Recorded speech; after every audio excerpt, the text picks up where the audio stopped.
উত্তরাঞ্চল সহ সারা দেশে বেড়েছে শীতের তীব্রতা। ভোরে মৌসুমের সর্বনিম্ন তাপমাত্রা রেকর্ড করা হয় রাজশাহীতে 7 ডিগ্রি সেলসিয়াস।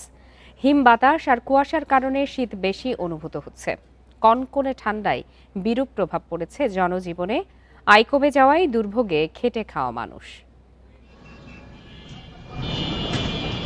একদিনেই প্রায় 3 ডিগ্রি সেলসিয়াস তাপমাত্রা কমেছে উত্তরের জেলা রাজশাহীতে। শীতের তীব্রতায় ভোগান্তি বেড়েছে নিম্ন আয়ের খেটে খাওয়া মানুষের। ঘন কুয়াশার কারণে সকালেও হেডলাইট জ্বালিয়ে যান চলাচল করতে দেখা গেছে। 3 দিন থেকে বেশি শীতের জন্য কাজকাম হচ্ছে না, বার হতে পারা যায় না, মানে হেভি ঠান্ডা। শৈত্যপ্রবাহ বয়ে যাচ্ছে বগুড়া ও পাবনা জেলার উপর দিয়েও। ঘন কুয়াশা আর হিমেল হাওয়ায় ভোগান্তিতে পথে বের হওয়া মানুষ।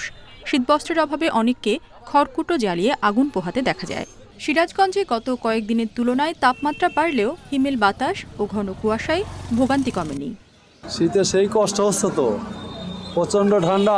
শহরে গাড়ির লোক উঠছে না, ইনকাম অনেক কমে গেছে। শীত, কুয়াশা আর বাতাসে কেউ কোনো মুখে লড়ে পাচ্ছে না। লালমনিরহাট, ঠাকুরগাঁ সহ উত্তরের বিভিন্ন জেলায় বেড়েছে শীতের প্রকোপ। কনকনে ঠান্ডা থেকে বাঁচতে প্রয়োজন ছাড়া ঘরের বাইরে বের হচ্ছে না কেউ। হাসপাতালগুলোতে বেড়েছে রোগীর চাপ। 5 দিন ধরে সূর্য দেখা যায়নি, প্রচন্ড ঠান্ডা, কাজ কাম করতে পারিনি। কোমরে চলবো, কোমরে খাবো, কোমরে বেড়াবো। কালকে তো সারাদিন বেড়াই নেই ঠান্ডার জন্য, আজকে তো ঠান্ডা যে এইরকম। কয়েকদিনের মৃদু শৈত্যপ্রবাহের পর চুয়াডাঙ্গা ও মেহেরপুরে তাপমাত্রা মঙ্গলবার আরও কয়েক ধাপ নেমেছে। মাঝারি শৈত্যপ্রবাহের প্রভাবে ভোগান্তি বেড়েছে জনজীবনে। যশোরে টানা 3 দিন সূর্যের দেখা মেলেনি। শীতের প্রকোপে যুবথিবু স্থানীয়রা। যে ঠান্ডা পড়ছে, সকালে এসে কাজ কাম করতেই পারছে না। ছাগল, গরু, মানুষ সমস্ত জিনিস সব কষ্ট। কুয়াশা জেলায় কিছু দেখা যাচ্ছে না, এত ঠান্ডা, মানে হাত পা সব কালা হয়ে যাচ্ছে।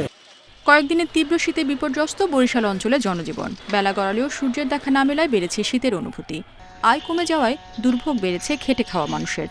বিগত 15 বৎসরে এরকম শীত পড়ে নাই। শীতের কারণে কোনো কাজকাম করা যাইতেছে না। কিশোরগঞ্জে ঘন কুয়াশা আর শীতের দাপটে জমি তৈরি থেকে চারা উত্তোলন পর্যন্ত ব্যাহত হচ্ছে। এতে লোকসানের শঙ্কায় কৃষক। রেশমি নন্দী, ইন্ডিপেন্ডেন্ট নিউজ।